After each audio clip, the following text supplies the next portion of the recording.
안녕하세요. 저는 최근 시원하게 결혼 파혼하고 전처럼 당당히 살아가고 있는 20대 후반 여성입니다. 여자라면 인생에서 중요한 결혼을 넘기고 잘 살아가고 싶겠죠. 저 또한 좋은 사람과 행복한 가정을 꿈꿨으나 결과는 끝이 났네요. 좋은 이야기는 아니지만 시궁창에 빠질 뻔한 제 인생을 구한 사연을 여러분께 소개해 드리겠습니다. 지금부터 저의 결혼 이야기를 들려드릴게요. 저는 대학교 졸업 후 취업한 회사에서 같이 일하던 동료 직원과 호감을 느끼게 되었고 연인 사이로 발전했습니다. 그리고 3년간의 연애 기간을 갖고 남자친구에게 깜짝 프로포즈를 받았어요. 지은아, 우리 3년 동안 잘 싸우지도 않고 알콩달콩 참 행복하게 연애했다. 그렇지? 그런데 나 이제 연애 그만하고 싶어. 우리 여기서 연애 그만두고 이제 결혼하자. 나랑 결혼해 줄래? 남자친구가 준비한 서프라이즈 청혼에 저는 크게 감동하였고 프로포즈를 승낙했습니다. 그리고 차근차근 결혼 준비를 시작하게 되었죠. 먼저 우리 부모님께 인사드렸고 그 다음 남자친구 집에 인사드리러 가는데 집에 들어가기 전 남자친구가 주저하는 듯 하길래 무슨 일인지 물었습니다. 왜? 무슨 할 말 있어? 그게... 사실 자기한테 말 못한 게 하나 있어. 뭐 굳이 말 안 해도 우리 결혼에 상관없겠지만 그래도 알고 들어가는 게 좋을 것 같아서. 그래? 그게 뭔데? 내가 자기한테 한 번도 말 안 한 것 같은데 사실 우리 집 그렇게 잘 사는 편 아니야. 뭐야, 난 또 뭘 말하려고 그러나 싶었는데 그거였어? 우리 집은 뭐 잘 사나? 다들 비슷비슷한 거지. 그런 거로 달리 생각하는 거 없으니까 걱정하지 마. 우리 집은 평범한 수준이 아니라고 해야 하나? 자기가 들어가서 집안 보면 딱 알겠지만 오래된 집이라 많이 낡고 비좁아. 집 형편이 좋지 않다 보니까 연애할 때 집 구경 시켜주는 게 부끄럽더라고. 그래서 한 번도 안 데리고 온 건데 막상 보여주려고 하니까 좀 걱정되네. 연애할 때 남자친구가 종종 집에 놀러 온 적은 있었지만 제가 남자친구 집에 놀러 가본 적은 단 한 번도 없었어요. 몇 번 기회가 있었는데 그때마다 남자친구가 번번이 이유를 대며 미루다 보니 놀러 갈 수 없었죠. 알고 보니 이런 이유로 집에 초대하기가 어려웠던 거구나 하고 이해됐습니다. 자존심이 조금 센 편인 남자친구가 이런 말을 꺼내기까지 얼마나 어려웠을까 싶은 게 마음이 짠하더라고요. 그런 게 무슨 상관이야? 난 하나도 신경 안 써. 자기를 향한 내 마음이 변할 리도 없을 것이고. 말하기 어려웠을 텐데 이렇게 말해줘서 고마워. 그리고 난 정말 하나도 상관없으니까 부끄럽게 생각하지 않았으면 좋겠어. 남자친구는 제 말에 감동하며 고마워했어요. 우리 둘은 집에 들어가기 전에 다시 한번 서로에 대한 사랑을 확인할 수 있었죠. 그리고 드디어 처음으로 예비시댁에 들어갔습니다. 남자친구 말대로 오래된 건물이라 그런지 많이 낡았더라고요. 남자친구 어머님은 저를 반갑게 맞아주셨습니다. 우리 아들이랑 만나는 아가씨를 드디어 만나네. 그동안 얼마나 궁금했는지 몰라요. 우리 아들이 계속 다음에 보여준다고 미루기만 했는데 이렇게 만나니 참 반갑네요. 네, 어머니. 저도 진작 찾아뵙고 싶었는데 상황이 그렇지 못했네요. 너무 늦게 인사드려서 죄송해요. 처음 뵙는 남자친구의 부모님은 모두 인상이 참 좋으셨어요. 저를 반갑게 맞아주시고 정성스럽게 준비한 음식도 대접해 주셨습니다. 남자친구는 외동아들이라 예비 시부모님 2분밖에 없었고 함께 이런저런 이야기를 나누며 식사를 마쳤어요. 그리고 과일을 먹고 있는데 예비 시어머니께서 결혼 준비에 관해 물어보셨습니다.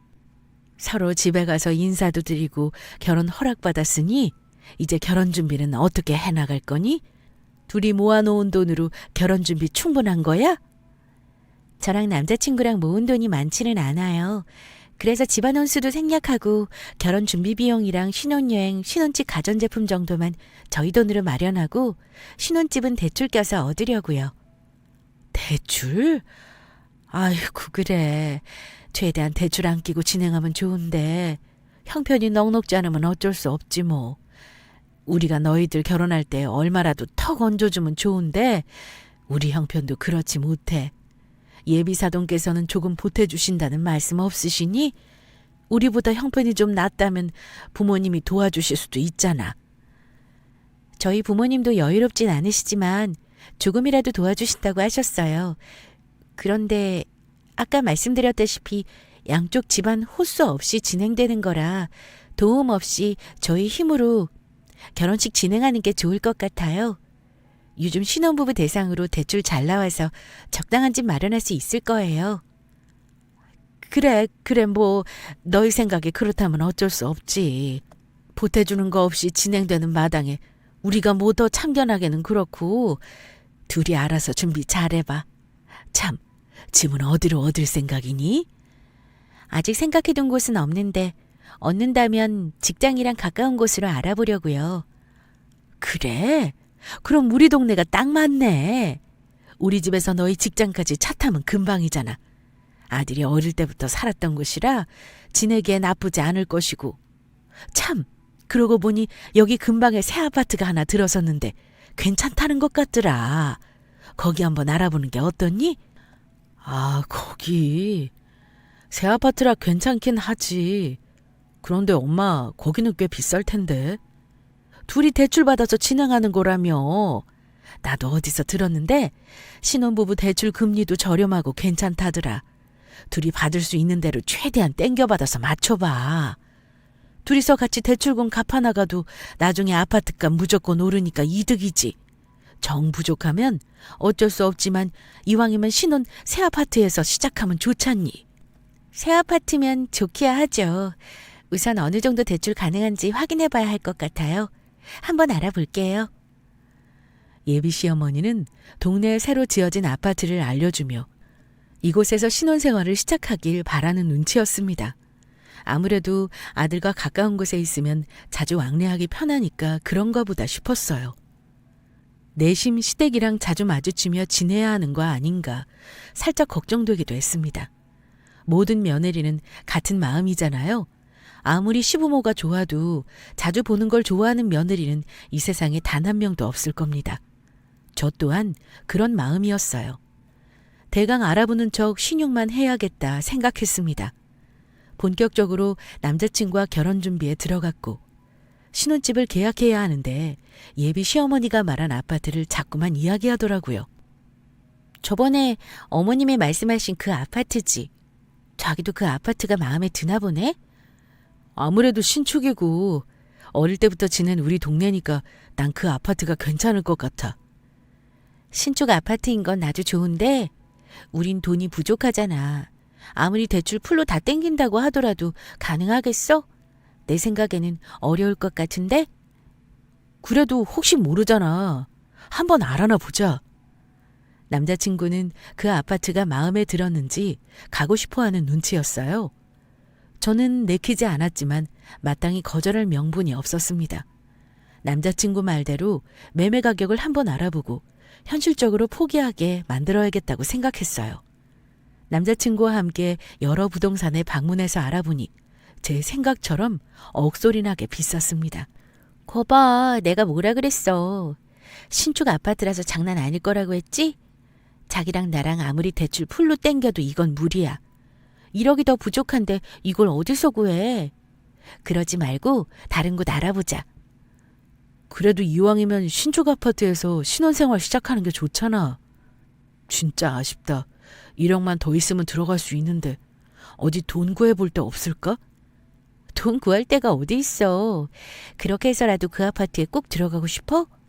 대출 받는 것도 빚인데 다른 사람한테까지 또 빚지고 싶지 않아.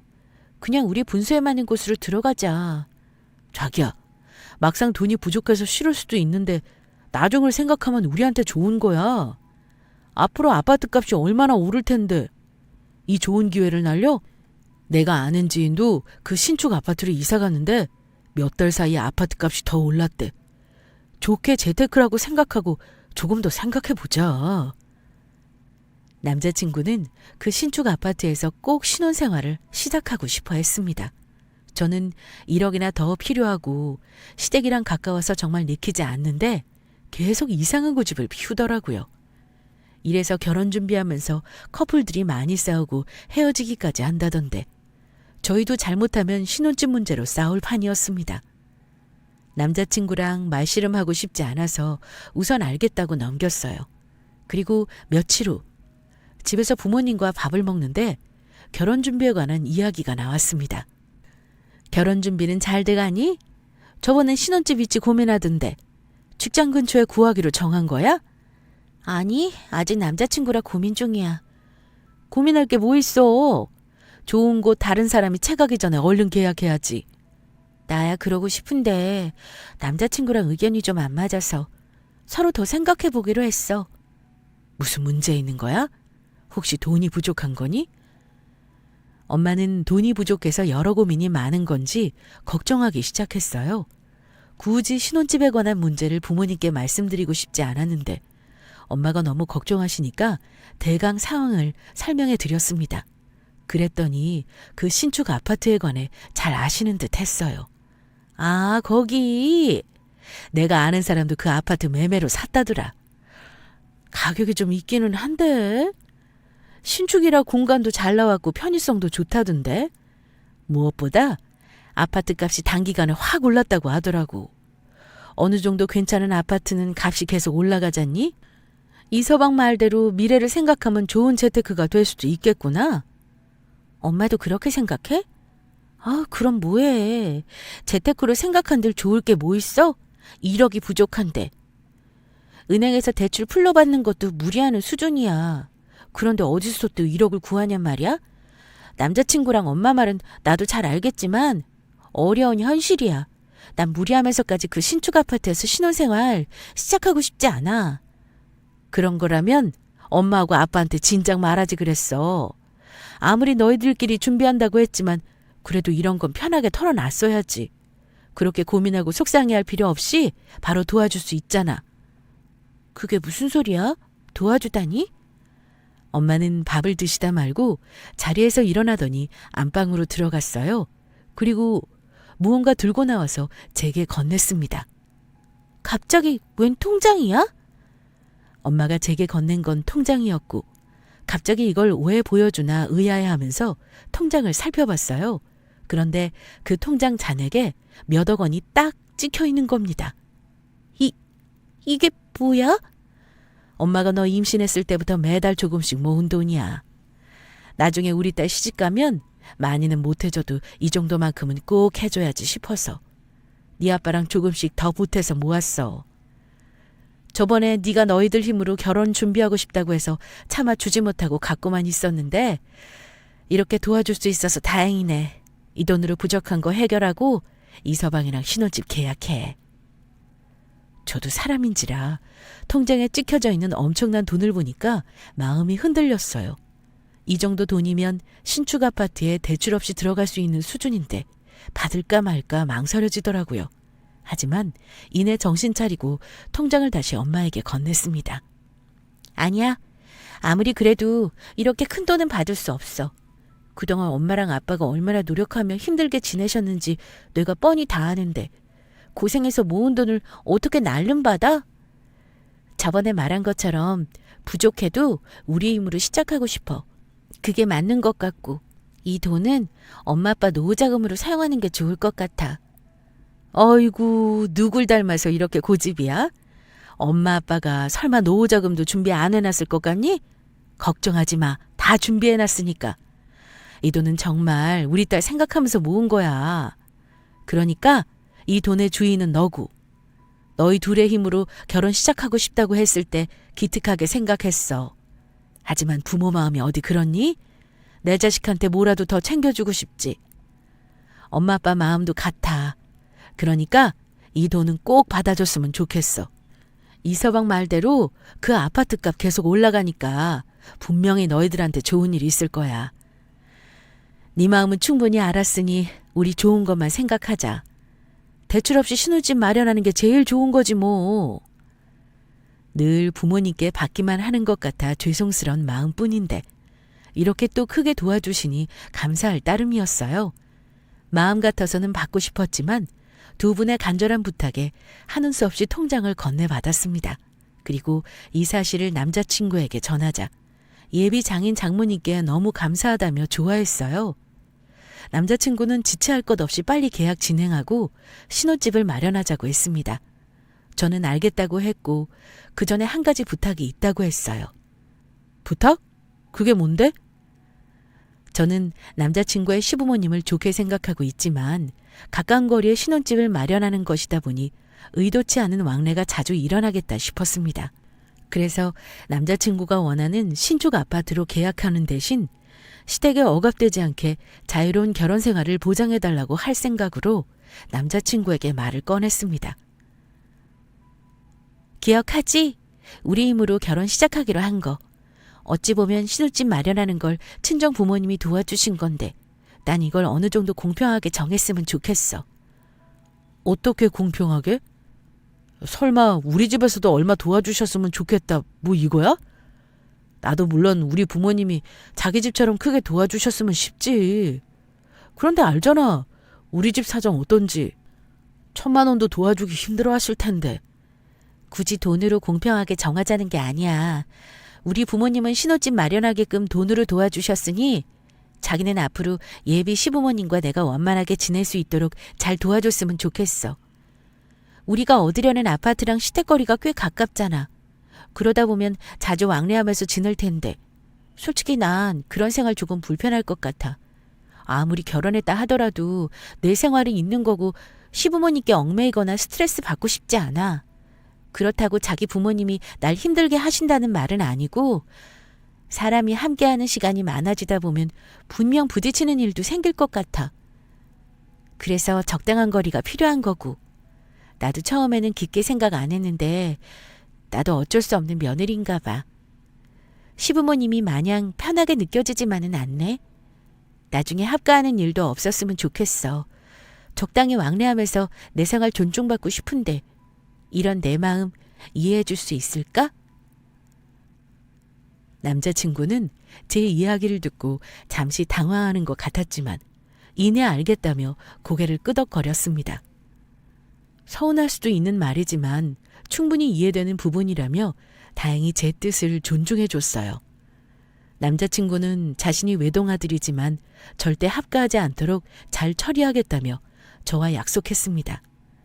그렇게 우리 둘은 신혼집을 계약했고 결혼 준비는 마무리에 접어들었습니다. 그리고 상견례 때 양가 부모님들과 식사 자리를 가졌어요. 한창 분위기 좋게 이야기 나누고 있는데 예비 시어머니가 문득 신혼집에 관한 이야기를 꺼냈습니다. 참, 애들 신혼집 마련하게끔 도와주셨다고 이야기 들었어요. 신축 아파트라 값이 꽤 돼서 다른 곳으로 알아봐야 하나 싶었는데 예비 사돈께서 큰돈 턱하니 도와주셨다면서요? 정말 잘하셨어요. 그 아파트가 앞으로 계속 오르는 추세거든요. 이왕 집 마련하는 거 아파트값 오르는 곳으로 구하는 게 좋지 않겠어요? 마침 우리 집이랑 거리도 가깝고. 네, 저도 그 아파트에 신혼집 얻는 거 잘했다고 생각해요. 안 그래도 제 지인이 거기 사는데 괜찮다고 하더라고요. 더 많이 도와주면 좋으련만 애들한테 미안할 따름이에요. 아유, 이렇게 큰돈 보태주는 게 어디예요. 저희는 그럴 형편 안 돼서 도움도 못 되는걸요. 저희도 여유가 있다면 좀 보태주고 싶은데 그게 어렵네요. 하지만 앞으로 따님 걱정은 하지 않으셔도 됩니다. 우리 집이랑 가까운 곳에 살림 차리니까 제가 사부인 대신 잘 챙길게요. 그리고 저는 며느리 부려먹는 그런 몰상식한 시어머니 아닙니다. 나중에 나이 들어도 우리 모시고 살라며 합가할 생각도 없어요. 그저 우리 아들하고 행복하게 살라고 옆에서 챙겨만 주렵니다. 예비 시어머니는 합가할 생각이 조금도 없다며 그저 둘이 아무 탈 없이 잘 살기만 하라고 당부하셨어요. 그 말을 들으니 어느 정도 제 개인적인 생활이 보장되겠구나 안심됐습니다. 이렇게 마인드가 좋은 시어머니를 만난 게 천운이다 싶었어요. 우리 둘은 예정대로 결혼식을 올렸고 해외로 신혼여행을 갔다 왔어요. 그리고 친정집에 제일 먼저 들러 인사드렸고 하룻밤 보낸 뒤 다음날 새벽에 인사드리러 갔습니다. 그런데 대뜸 시어머니께 전화가 왔고 시댁이 아닌 곧장 신혼집으로 오라고 하시더라고요. 네? 저희 신혼집으로요? 어머님이 우리 집 쪽으로 오시게요? 무슨 소리야? 나 이미 너희 집에 들어와 있어. 곧 있으면 밥 되니까 얼른 와서 맛있는 거나 같이 먹자. 시어머니 말에 이게 무슨 소리인가 싶어 남편에게 물었습니다. 어머님이 시댁으로 오지 말고 곧장 우리 신혼집으로 오라고 하시는데 이게 무슨 소리야? 어머님이 왜 우리 집에 들어와 계셔? 자기 혹시 어머니께 집 비밀번호 알려드렸어? 비밀번호? 알려드렸지. 뭐? 아니 그걸 나한테 한마디 상의도 없이 알려드리면 어떡해? 에? 이게 상의할 일인가? 우리 엄마랑 아빠가 뭐 남도 아니고 이제 자기한테는 가족인데 못 알려줄 사이는 아니잖아. 부모가 자식 집에 와 있을 수도 있는 거고. 그래도 그렇지. 이건 좀 황당스럽네. 그리고 왜 시댁이 아니라 우리 신혼집에서 인사를 받겠다고 하시는 건지. 그건 우리 집이 좁잖아. 마땅히 우리가 자고 갈 공간도 없고 하니까 겸사겸사 우리 집에서 인사 받으시겠다는 거겠지. 우리 신혼집 방 많잖아. 시댁집이 좁아서 그렇다는 건 이해되지만 아무리 그래도 신혼여행 다녀와서 인사드리는 거잖아요. 저희한테 미리 이야기한 것도 아니고 마음대로 비밀번호 누르고 들어와서 기다리고 계신다니 기분이 썩 좋지 않았습니다. 남편 말대로 별일 아닌데 제가 괜히 예민하게 받아들이나 싶기도 하더라고요. 우선 시부모님이 기다리시니 서둘러 신혼집으로 향했습니다. 그리고 집에 딱 들어서는데 제 두 눈을 의심했어요. 너희들 이제 오냐? 배고파 죽겠는데 빨리 좀 오지. 그래, 해외로 신혼여행까지 다녀왔는데 시부모님 선물은 좀 사왔니? 참, 내 정신 좀 봐. 여보, 애들 왔어요. 얼른 나와 봐요. 시어머니는 리모컨으로 크게 틀어진 TV의 볼륨을 줄이며 먹고 있던 과일을 옆으로 치웠습니다. 그리고 우리 안방을 향해 크게 소리쳤고 시아버님이 막 잠에서 깬 부수수한 모습으로 나오더라고요. 주인도 없는 집에서 대체 이게 뭔가 싶었습니다. 아버님, 거기서 주무신 거예요? 네 시아버지가 어제 친구들이랑 술을 좀 많이 마셔서 졸려 죽겠다고 하지 뭐니. 그래서 너희 침대에 누워서 한숨 잤어. 참, 그나저나 아무리 신혼집이라고 해도 냉장고에 먹을 게 통 없더라. 기본적인 건 좀 채워놨어야지. 먹을 게 별로 없어서 네 시아버지랑 나랑 너희 오기만을 눈 빠지게 기다렸잖아. 시어머니 말에 부엌쪽으로 고개를 쓱 돌리니 한바탕 난리가 난 모습이 보였습니다. 뒤적뒤적 파헤친 흔적과 무언가 해먹은 자국이 보이더라고요. 남편 말대로 시댁집이 좁아서 우리 집으로 인사받으러 오신 건 좋다 이거예요. 하지만 신혼부부 침대에 마음대로 누워서 잠을 자거나 허락 없이 집을 막 헤집고 어지럽혀 놓은 건 아니지 않나요? 생각할수록 기가 차더라고요. 기분이 상해서 겨우 표정 관리했습니다. 어찌어찌 인사드리고 신혼여행에서 산 선물 드린 다음에 식사까지 마무리했어요. 그리고 시부모님 집에 가시면 이번 일에 관해 남편과 이야기를 나누려 했습니다. 그런데 아무리 기다려도 시부모님은 집에 갈 생각이 없어 보이더군요. 마지못해 제가 슬쩍 물어봤습니다. 어머니, 아버님, 시간이 꽤 늦었는데 조금 더 있다가 집에 가시려고요? 소파에 누워있던 시모는 심드렁한 표정으로 제게 말했어요. 집? 뭐 할 것도 없는데 뭐 가기도 귀찮고 이왕 온 김에 자고 가련다. 네? 여기서 주무시고 가시게요? 이불이 마땅치 않을 텐데. 이불이야 뭐 대충 아무거나 덮고 자면 되지 뭐. 남는 방도 많으니까 우리가 알아서 잘 테니 넌 신경 쓸 거 없다. 피곤할 테니 얼른 들어가서 쉬어. 참, 내일 아침은 6시에 먹는 게 좋겠어. 늦어지지 않게 시간 맞춰서 아침 준비해 놓으렴. 시모의 말을 듣고 기가 차서 입이 떡 벌어졌습니다. 뭐라 대꾸조차 못하겠더라고요. 하는 수 없이 방에 들어와서 조용히 남편에게 이 사실을 알렸습니다. 어떡해? 어머니 아버님 여기서 자고 가신대. 마땅히 이불도 없는데. 그래? 그럼 이불 있는 거 대충 찾아봐야겠네. 아, 지금 그럴 때야?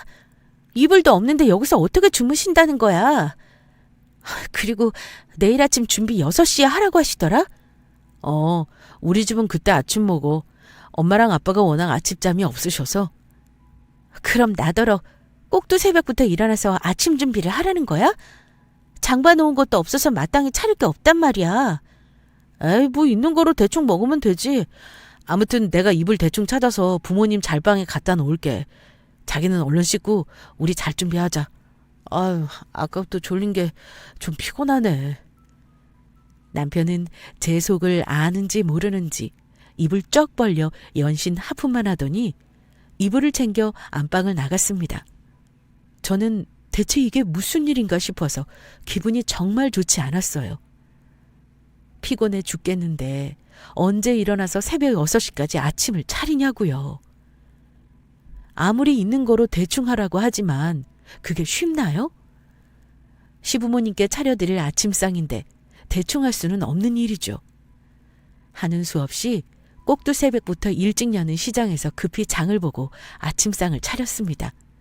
6시가 되니까 기다렸다는 듯이 시부모님과 남편이 방에서 나와 식탁 앞에 앉더라고요. 저는 삐질삐질 흐르는 땀을 닦아가며 겨우 자리에 앉았습니다. 그리고 탈 없이 식사를 이어가는데 문득 시모가 아파트 명의에 관해서 묻더라고요. 이 집 명의 누구 이름으로 되어 있니?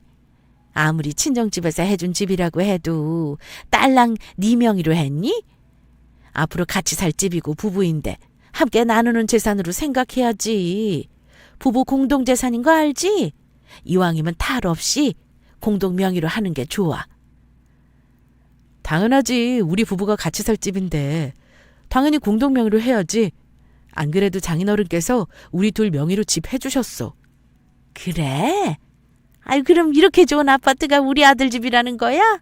아이고, 내 새끼 성공했네. 남들은 평생 집 마련하느라 아등바등 한다는데 우리 아들은 벌써 이렇게 좋은 아파트 한 채 떡하니 갖고 있고 얼마나 부러운지 몰라. 엄마랑 아빠도 이런 집에서 살아보는 게 소원인데 우리는 죽을 때까지 우리 이름으로 집 한 채 마련 못할 것 같아. 그래도 여기가 내 아들 집이고 가까우니까 앞으로 자주 들여다봐야겠다. 시모의 말을 듣고 온몸에 소름이 싹 돋았습니다. 그리고 남편을 확 째려봤어요. 아니나 다를까 저와 눈이 마주친 남편은 당황한 듯 눈을 피하더니 모른 척 밥만 먹더라고요. 앞으로 펼쳐질 일이 예사롭지가 않아서 이따가 남편을 확실히 단돌이 해야겠다 싶었습니다. 시부모는 아침밥을 먹고 후식으로 과일도 먹은 뒤 나른하게 낮잠 한숨 자고 나서야 집에 돌아갔어요. 그제야 한숨 돌린 저는 기다렸다는 듯이 남편에게 말했습니다. 자기, 아까 왜 내 눈 피했어? 뭐가? 뭐긴. 정말 1억이야? 이렇게 모르는 척 딱 잡아댄다고 그냥 넘어갈 일이냐고. 어머님 하시는 소리 들었잖아. 앞으로 자주 들린다고. 그야 거리도 가깝고 우리 잘 챙겨주시려고 하는 소리지 뭐. 정말 그렇다고 생각해? 난 앞으로 펼쳐질 미래가 훤히 보이는데 왜 자기는 이렇게 남일 보듯 태평해? 하긴 시부모님 오시면 나만 힘들지. 자기는 뭐 불편할 게 있겠어? 에이, 무슨 말을 또 그렇게 해. 우리 엄마랑 아빠가 얼마나 힘들게 하신다고. 겪어본 사람이 알지 자기가 뭐 알겠어. 아, 됐고. 아무튼 우리 결혼하기 전에 한 약속 기억하지? 그냥 얼렁뚱땅 넘어갈 생각 말고 약속 꼭 지켜. 알겠어? 그냥 넘어갈 생각 말고 반드시 약속을 지키라며 남편을 닥달했어요. 남편은 본인이 한 말이 있고 지킨 약속이 있으니 하는 수 없이 알겠다며 작은 소리로 답했습니다.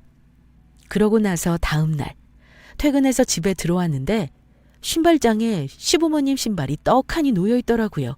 이건 또 뭔가 싶어서 서둘러 들어가 보니 시부모가 소파에 앉아 웃으며 텔레비전을 보고 있었습니다.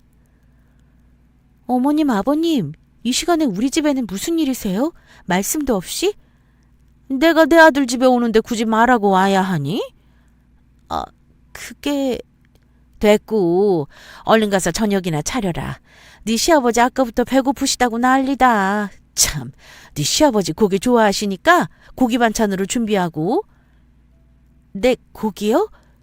오실 줄 모르고 장도 안 봤는데. 그럼 얼른 가서 장 보면 되겠네. 뭘 꾸물거려? 네 시아버지 배고프시다니까. 퇴근하고 지친 몸으로 집에 들어왔는데 졸지에 장 보고 들어와서 서둘러 저녁 준비를 하게 되었어요.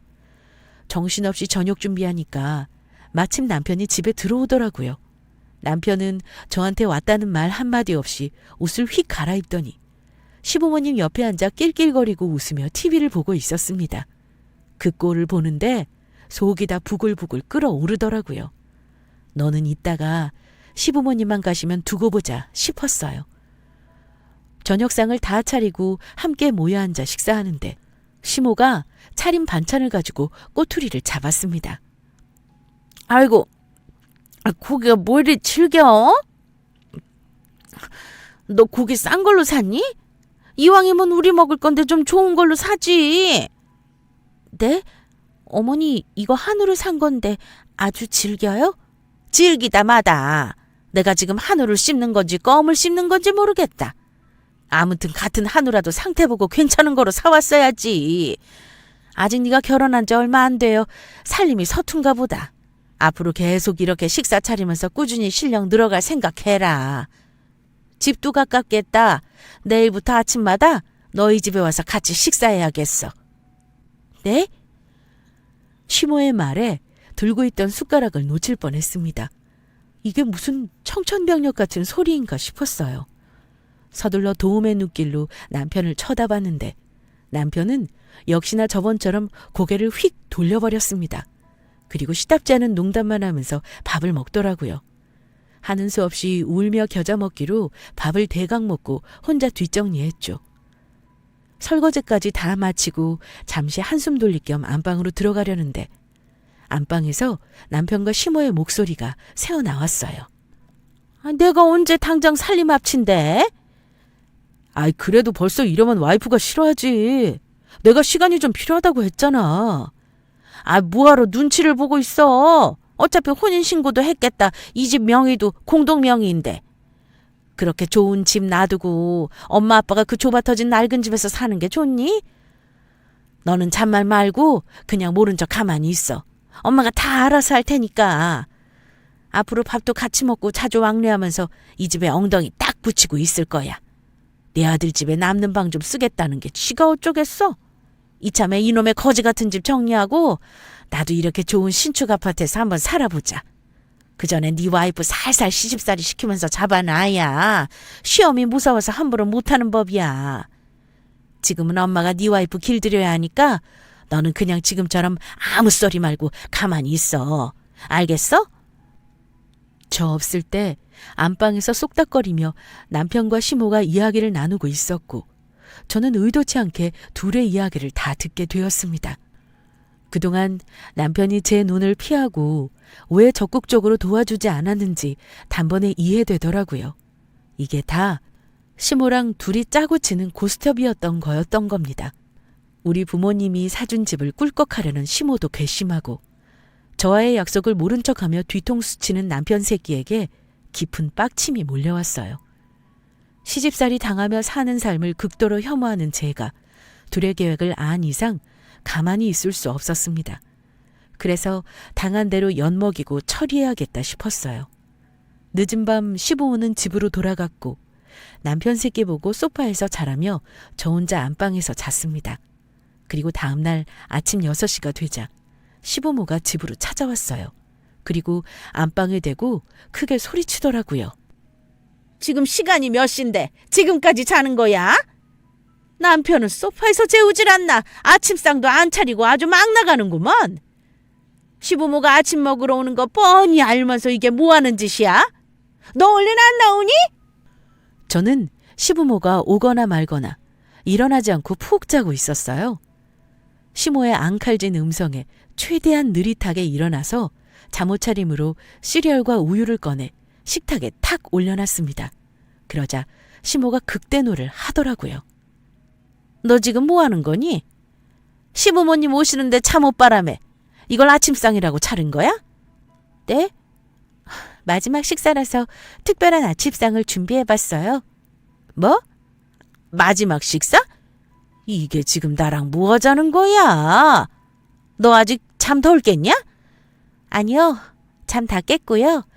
말 그대로 마지막 식사라서 특별히 준비한 거예요. 마음 같아서는 대접에 물 한 사발 떠드리고 싶은데 그래도 제가 너무 착한지라 시리얼과 우유를 대접해드리네요. 얼른 말아 드시고 아들 새끼 데리고 집에 가세요. 뭐, 아들 새끼? 얘, 너 머리가 뭐 어떻게 된 거 아니니? 하룻밤 사이에 얘가 왜 이래 대체? 왜 이러긴요. 엄마와 아들이 만들어 놓은 판에 끼기 싫어서 이러죠. 둘이 무슨 속셈인지 다 알고 있으니까 모르는 척 시치미 떼지 말고 그냥 까놓고 말하세요. 우리 부모님이 사주신 이 집이 탐나서 합칠 생각이라고. 그래, 요참은 이 집에서 들어앉을 생각이다. 왜? 내가 그러면 안 돼야? 여긴 네 집도 되지만 엄연히 우리 아들 집도 돼. 내 아들 집에 내 마음대로 지내겠다는데 네가 난리야? 당연히 난리죠. 여긴 능력 뭣도 없는 어머니 아들 집이 아니고 어머니 죄 집이니까요. 웃기고 있네. 여긴 내 아들 집이야. 너희들이 공동명의로 산 집이잖아. 내 아들 지분도 반반 있다는 거 몰라? 네가 뭐 어떻게 알았는지는 모르지만 기왕 알게 된 거 그래. 내가 속 시원히 말하마. 내가 학가하기 싫다고 내 아들한테 이야기한 건 들었지만 결혼 전이야 무슨 말을 못하겠어. 이 집 얻으려면 우리 한 발 양보하는 모습 보여야 하지 않겠니? 근데 이미 식 올리고 혼인신고한 마당에 결혼 물리기라도 할 거야 뭐 어쩔 거야? 빼도 박도 못하는 거 그냥 포기하고 사는 게 편하다. 우리가 뭐 큰 거 바래? 그냥 많아서 남는 방 중에 하나만 우리가 쓰게 달라 이거야. 이 정도도 못해주면 그게 사람이니? 못돼 먹은 년이지. 그래요. 이렇게 본색을 드러내니까 오히려 좋네요. 저도 더 편히 말할 수 있고. 많아서 남아도는 방이라도 제 방이지 어머님이 쓰실 방 아니에요. 그저 들어놓고 보자는 심보 버리셔야죠. 그리고 빼도 박도 못하긴요. 식만 올렸지 애도 없겠다 물리기 딱 좋지 않아요? 이런 집구석인 줄 알았으면 애초에 결혼식도 안 올렸을 텐데. 뭐 이미 올린 거 어쩔 수 없다고 생각하고 물러나야죠. 결혼식 비용은 아깝지만 돈이 대수예요? 제 인생이 시궁창에 빠질 뻔했는데? 돈 없고 능력 없는 사람들이 비빌 언덕만 있으면 득달같이 달려대는 거 세상에서 제일 싫어하거든요. 아, 그리고 아주 중요한 거 말씀 안 드렸네요. 어머님 아들하고 저 아직 혼인신고 안 했어요. 자기야, 그게 무슨 소리야? 혼인신고를 안 했다니 저번에 신고하고 왔다고 했잖아. 신혼여행에서 돌아온 뒤 바쁜 남편 대신 저 혼자 혼인신고하러 가기로 했는데 이상하게 갈 때마다 상황이 틀어지더라고요. 갑자기 회사 일이 생긴다든가 시모가 아침부터 쳐들어와서 피곤하게 한다든지 갈 수 없는 일이 생기면서 조금씩 미뤄졌습니다. 그리고 어느 순간 시모의 꼬락서니를 보니 좀 지켜봐야 할 것 같아서 혼인신고를 일부러 안 하고 있었죠. 남편에게는 했다고 대충 얼버무렸기 때문에 법적으로 부부가 된 줄 알았을 겁니다. 멍하니 쳐다보고 있는 시모와 남편 새끼에게 웃으며 말했어요. 법적으로 부부도 아닌 마당에 이혼이고 뭐고 필요 없고 그냥 얼른 짐 싸서 나가. 이제라도 너 같은 놈 걸을 수 있어서 천만다행이지 뭐야? 남편 놈은 믿기 어려운지 눈만 껌뻑거리며 절 쳐다봤어요. 그러자 시모가 악다구니를 쓰며 소리쳤습니다. 아니야. 이 집은 우리 아들 거야. 누구 보고 나가래. 혼인신고 안 했다고 해도 우리 아들 명의잖아. 그러니까 절대 못 나가. 집 못 가진 귀신이 붙었나 왜 이래요? 언감생심 이 집 넘보지 마요. 공동명의여도 소송으로 충분히 취소할 수 있으니까. 그만한 사유는 충분하잖아요? 당신 아들과 결혼 전에 문자로 나눈 대화들이 있는데 약속을 지키지 않을 시 이혼할 거고 재산 분할 못한다고 했어요. 아들은 순순히 동의했고요. 서면으로 남긴 계약서가 아니더라도 문자로 구두 계약이 맺어진 거니 증거로 충분하다고 하네요. 아, 제 친구가 잘 나가는 변호사거든요. 이미 다 알아봤으니 헛된 꿈 꾸지 말고 아들이랑 손 붙잡고 원래 살던 곳으로 돌아가요. 시모는 아니라며 절대 인정할 수 없다고 미친 듯이 악다구니를 써 제꼈고 저는 그런 시모를 무시한 채 남편 짐을 집 밖으로 하나씩 던졌습니다. 남편은 부랴부랴 자신의 짐을 챙기며 당황스러워했고요. 결국 계속 소리 지르는 시모를 내보내기 위해서 변호사 친구를 불렀고 경찰까지 대동한다고 하니 쫄아서 집으로 가버렸어요. 저는 곧바로 친구에게 남편 새끼와의 명예 취소 소송을 진행했습니다. 물론 친구의 말대로 남편은 부모님이 사주신 집에 어떤 지분도 받지 못하고 끝이 나버렸고요. 그 뒤로 뒤늦게 자신이 잘못했다며 다신 시댁과 엮이지 않게 잘 처신하겠다고 울고불고 빌었지만 저는 그런 전남친 새끼를 다 차단하며 다시 태어난 기분으로 하루하루 살고 있습니다. 하마터면 제대로 똥 밟을 뻔했어요. 여러분은 저처럼 못난 새끼 만나지 않길 바랍니다. 그럼 저의 긴 사연 들어주셔서 감사합니다.